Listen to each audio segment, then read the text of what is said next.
नमस्कार, fast and facts में आप सभी का स्वागत है। मैं हूं आपके साथ में मानसा मालिक और मेरे साथ हैं रूबिका। शुरू करते हैं खबरें पूरी रिसर्च के साथ। जम्मू कश्मीर के अनंतनाग में सीआरपीएफ ने आज बैंक पर हमला करने की कोशिश को नाकाम कर दिया है। एक आतंकी को जिंदा पकड़ लिया है और दूसरा भागने में कामयाब हो गया है। आतंकियों ने बैंक की सुरक्षा में लगे सीआरपीएफ जवान पर फायरिंग की, उसकी राइफल छीनने की कोशिश की, लेकिन दूसरे सीआरपीएफ जवान ने एक आतंकी को पकड़ लिया। उसके पास से पिस्टल बरामद हुई है। दूसरा आतंकी भागने में सफल रहा। हमला अनंतनाग में लाल चौक पर जम्मू कश्मीर बैंक की ब्रांच में हुआ। आतंकी हमले में घायल सीआरपीएफ जवान का नाम कौशल कुमार है। कौशल सीआरपीएफ की 14वीं बटालियन में तैनात है। उनके हाथ पर गोली लगी है। जिंदा पकड़े गए आतंकी का नाम मुनीब उर्फ अली मोहम्मद मल्ला है, जो शोपियां का रहने वाला है। फरार होने वाले आतंकियों की पहचान राजू के तौर पर हुई है। राजू भी शोपियां का रहने वाला है। सूत्रों के मुताबिक तो राजू हाल ही में सामने आए 30 आतंकियों वाले वीडियो में भी था। दरअसल नोटबंदी के बाद आतंकवादियों का फाइनेंशियल नेटवर्क पूरी तरह से तबाह हो गया है और शायद इसी वजह से पिछले कुछ महीनों में आतंकी जम्मू कश्मीर में बैंक को निशाना बना रहे हैं। कुपवाड़ा हमले में शहीद 3 जवानों को पूरा देश श्रद्धांजलि दे रहा है। आज शहीदों का पार्थिव शरीर उनके पैतृक गांव पहुंचेगा, जहां पूरे राजकीय सम्मान के साथ उनका अंतिम संस्कार किया जाएगा। शहीदों का पार्थिव शरीर उनके पैतृक गांव भेजे जाने से पहले उन्हें श्रीनगर में श्रद्धांजलि दी गई। सेना के अधिकारियों ने शहीदों को श्रद्धा सुमन अर्पित किए। सेना के जवानों ने शहीदों की शहादत को सलाम किया। उन्हें गार्ड ऑफ ऑनर दिया गया। शहीदों के गांव में उनके पार्थिव शरीर पहुंचने का इंतजार हो रहा है। कानपुर के शहीद कैप्टन आयुष यादव के पिता ने सरकार से आतंकी हमले के खिलाफ कड़े कदम उठाने की मांग की है। शहीद नायक वेंकट रमन्ना के भाई ने शहादत का बदला लेने खुद सीमा पर जाने की इच्छा जताई है। शहीद जेसीओ भूप सिंह का परिवार सदमे में है। परिवार ने सवाल पूछा है कि आखिर जवान कब तक शहादत देते रहेंगे। बेटा शहीद तो हो ही गया, बड़ी इच्छा थी हमारी खुद आर्मी में जाने की। आर्मी में न जाके पुलिस में जा पाए हम, लेकिन बेटे को मैंने आर्मी में भेज दिया। हमारा आर्मी परिवार है, ये है कि अब इसमें कोई सख्त एक्शन लेना चाहिए गवर्नमेंट को। इस तरह से कब तक बर्बादते रहेंगे हमारे फौजियों को, हमारे देश के बेटों को। मुझे नहीं चाहिए। मैं पढ़ा है, हम लोग है ना तो नो प्रॉब्लम, दिए ना तो देते नहीं नो देते, नहीं तो नौकरी नहीं चाहिए। प्राइवेट में छोड़ दो हमको, उधर छोड़ दो। प्राइवेट में छोड़ दो। मरने के लिए मैं तैयार हूँ ना। अन्य से चुप मेरा भाई मरने के लिए बात, इधर मेरे को जीना नहीं चाहिए। मेरे को उधर से मरना हूँ, मैं उधर मर रहा हूँ, नहीं तो उधर जाता हूँ। हमारे गांव में पूरे में हर घर से 1-2 मिलिट्री में है और देश के प्रति सेवा की भावना है गांव में पूरे में। और पहले भी हमारे एक शहीद हो चुका है जिसका नाम है मोहन सिंह गुजर, और दूसरा मेरा बेटा कल शहीद हो चुका। देश के प्रति हमारी रक्षा की पूरी भावना है। यूपी सरकार ने शहीद कैप्टन आयुष यादव के परिवार को 30 लाख रुपए की मदद की घोषणा की है। पूर्व सीएम अखिलेश यादव ने कानपुर में शहीद के परिवार से मुलाकात की। हमारी सरकार ने उनके परिवार के लिए 30 लाख रुपए की घोषणा भी की है। सेना ने पंजगाम आतंकी हमले में शामिल तीसरे आतंकी की तलाश के लिए सर्च ऑपरेशन तेज कर दिया है। आतंकी की तलाश के लिए कुपवाड़ा के 6 गांवों की घेराबंदी कर दी गई है। लोगों को घर से बाहर नहीं निकलने की सलाह दी गई है। सूत्रों के मुताबिक मुठभेड़ के दौरान फरार आतंकी घायल है और नजदीक के जंगलों में छिपा हो सकता है। कुपवाड़ा आतंकी हमले में शहीद कैप्टन आयुष यादव कानपुर, शहीद सूबेदार भूप सिंह गुजर राजस्थान के दौसा और शहीद नायक वेंकट रमन्ना विशाखापट्टनम के रहने वाले थे। क्रिकेटर गौतम गंभीर, उन्होंने सुकमा के नक्सली हमले में शहीद हुए सीआरपीएफ के 25 जवानों के परिवार वालों की मदद का ऐलान किया है। गौतम गंभीर सभी शहीद जवानों के बच्चों की पढ़ाई का खर्च उठाएंगे। गौतम गंभीर फाउंडेशन के जरिए शहीदों के बच्चों की मदद की जाएगी। गौतम गंभीर के मुताबिक सुकमा हमले में शहीद जवानों के बच्चों की तस्वीर देखने के बाद वो मैच पर ध्यान नहीं लगा पा रहे थे। बुधवार को आईपीएल के मैच के दौरान गौतम गंभीर ने कलाई पर काली पट्टी लगाकर शहीद सीआरपीएफ जवानों को श्रद्धांजलि दी थी। गौतम गंभीर के मुताबिक उनकी टीम ने इस पहल पर काम भी शुरू कर दिया है। केंद्रीय मंत्री वेंकैया नायडू ने गौतम गंभीर की पहल का स्वागत किया है। He has set a good example as a patriotic citizen and a well-meaning citizen, it should inspire others also. 24 अप्रैल को सुकमा नक्सली हमले में सीआरपीएफ के 25 जवान शहीद हो गए थे। सीआरपीएफ के जवान गश्त पर निकले थे। जवान अपने कैंप दुर्गपाल से रोड ओपनिंग पार्टी के तौर पर निकले। दुर्गपाल से करीब 2 किलोमीटर की दूरी पर चिंता गुफा के पास जवान 2 हिस्सों में बंट गए। जवानों की संख्या 99 थी। जवानों के दोनों दस्ते करीब 500 मीटर ही आगे बढ़े थे कि उन पर 300 हथियारबंद नक्सलियों ने हमला कर दिया। आपको पता ही होगा, बॉलीवुड एक्टर अक्षय कुमार ने भी लोगों से सुकमा नक्सली हमले में शहीद जवानों के परिवार वालों की मदद करने की अपील की है। यूपी के सीएम योगी आदित्यनाथ ने लेट लतीफ अफसरों पर लगाम लगाने के लिए बड़े फैसलों का ऐलान किया है। यूपी सरकार के प्रवक्ता श्रीकांत शर्मा ने साफ किया है कि भ्रष्टाचार और रिश्वतखोरी की शिकायतों पर तुरंत कार्रवाई होगी और आरोपियों को जेल भेज दिया जाएगा। सरकार ने अधिकारियों से लोगों की शिकायत सुनने के लिए दफ्तर में मौजूद रहने को कहा है। सीएम योगी सुबह 9 बजे से शाम 6 बजे के बीच किसी भी वक्त लैंडलाइन पर अधिकारियों को फोन कर सकते हैं। योगी सरकार अपने 100 दिन के कामकाज की रिपोर्ट भी पेश करेगी। जहां जहां भ्रष्टाचार की शिकायतें मिल रही हैं, वहां पर अविलंब कार्रवाई हो, ऐसे अधिकारियों के खिलाफ एफआईआर हो, सिर्फ उनको वार्निंग देकर नहीं छोड़ा जाएगा।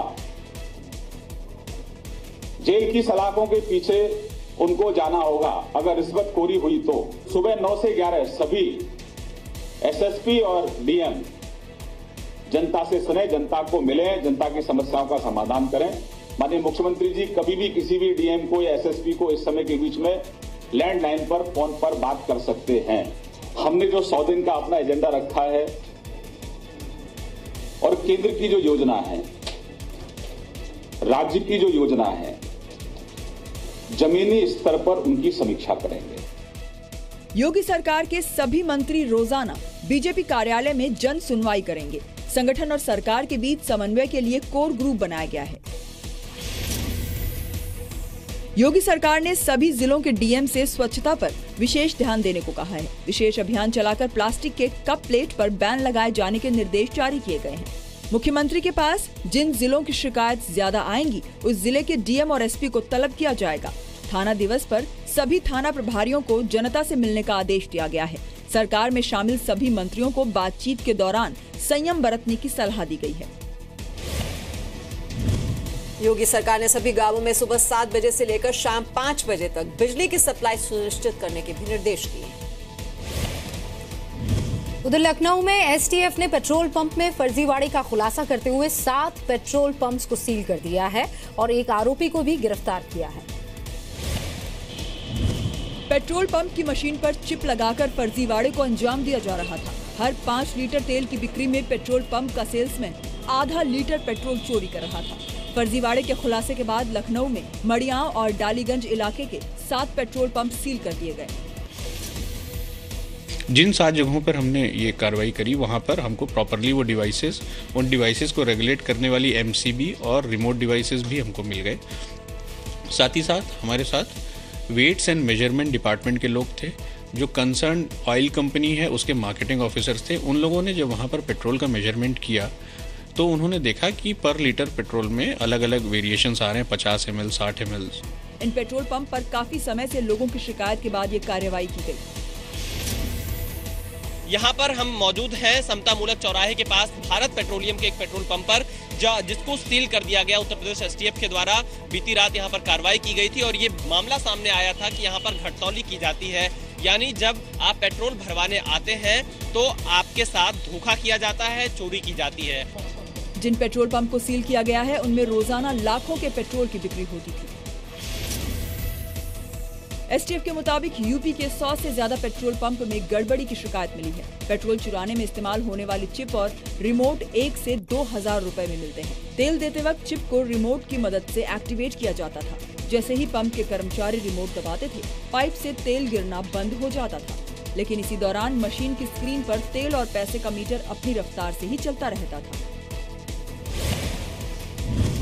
पेट्रोल पंप में गड़बड़ी की शिकायतों पर कार्रवाई के लिए एसटीएफ ने 5 विभागों के साथ मिलकर छापेमारी के लिए 7 टीमें बनाई हैं। एमसीडी चुनाव में हार के बाद आम आदमी पार्टी में मचे घमासान के बीच सीएम केजरीवाल टूट से बचने के लिए पार्षदों को वफादारी की कसम दिला रहे हैं। सीएम केजरीवाल ने एमसीडी चुनाव में जीते पार्षदों के साथ बैठक की और उन्हें पार्टी नहीं छोड़ने और पार्टी को धोखा नहीं देने की शपथ दिलाई। मैं अपने भगवान को हाजिर नाजिर मान के शपथ लेता हूँ कि मैं कभी भी अपनी पवित्र पार्टी को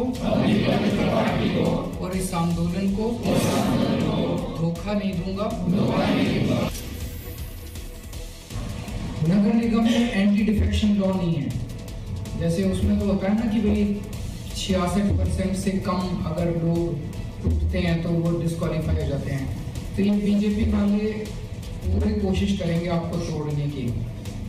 पार्षदों को शपथ दिलाए जाने पर बीजेपी को केजरीवाल पर हमले करने का मौका मिल गया, तो जेडीयू ने बीजेपी पर आम आदमी पार्टी को तोड़ने की साजिश का आरोप लगाया। वो क्या कहते थे, मैंने पूरी चेक किया है सबको पवित्र लोग हैं, हमारे साफ सुथरे लोग हैं, कभी छोड़ने वाले लोग नहीं हैं, सेवाबद्ध लोग हैं। अगर ऐसे ही सेवाबद्ध लोग थे तो वो क्यों छोड़ना चाहते हैं? और आपको कसम दिलाने की नौबत क्यों आ गई है? भारतीय जनता पार्टी के निशाने पर अब श्री केजरीवाल और सुश्री ममता बनर्जी की सरकार है। दिल्ली में ऊंचे पैमाने पर दल बदल कराने की चर्चाएं जोरों पर हैं। एमसीडी चुनाव में आम आदमी पार्टी को बीजेपी के हाथों करारी हार का सामना करना पड़ा था। 270 में से 181 सीटों पर जीत के साथ दिल्ली के तीनों नगर निगमों पर बीजेपी ने कब्जा किया है। एमसीडी चुनाव में 48 सीटों पर जीत के साथ एएपी दूसरे नंबर पर रही, जबकि 2015 विधानसभा चुनावों में एएपी ने 70 में से 67 सीटें जीती थी। अक्षय तृतीया के मौके पर उत्तराखंड में चारधाम यात्रा की औपचारिक तौर पर शुरुआत हो गई है।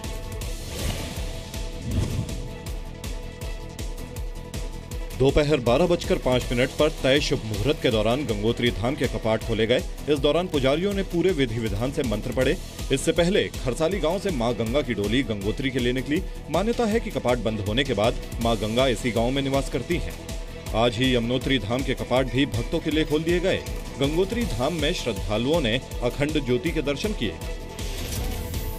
बड़ा पुण्य का दिन है अक्षय तृतीया का, जो जिसमें गंगा जी के कपाट खुलते हैं। कल गंगा जी मुखवा से चली, रात को भैरवघाटी रही। माँ गंगा सारे भारत और सारे विश्व को स्मृति और खुशी दे, यही मेरी सब। 3 मई को केदारनाथ धाम और 6 मई को बद्रीनाथ धाम के कपाट भी भक्तों के लिए खोल दिए जाएंगे। पंजाब के जालंधर से सड़क हादसे का दिल दहला देने वाला वीडियो सामने आया है। जालंधर में एक ट्रक बेकाबू होकर फ्लाईओवर के नीचे गिर गया। हादसे के वक्त फ्लाईओवर के नीचे बनी सड़क से एक ऑटो और साइकिल सवार गुजर रहे थे। फ्लाईओवर से पलटते हुए ट्रक सीधे ऑटो पर जा गिरा, लेकिन गनीमत रही कि ऑटो वाले की जान बच गई। साइकिल से गुजर रहे व्यक्ति ने नीचे आते ट्रक को देखकर फुर्ती दिखाई और समय रहते साइकिल से भागकर अपनी जान बचाई। हादसे के वक्त ट्रक अमृतसर से सीमेंट उतारकर आनंदपुर साहिब की ओर जा रहा था। फ्लाईओवर से गुजरते वक्त एक्सेल टूटने की वजह से ट्रक का संतुलन बिगड़ गया। हादसे में ऑटो चालक गंभीर रूप से घायल हुआ है। पुलिस ने मामला दर्ज कर जांच शुरू कर दी है। हादसे में घायल ट्रक के ड्राइवर को भी अस्पताल में भर्ती कराया गया है।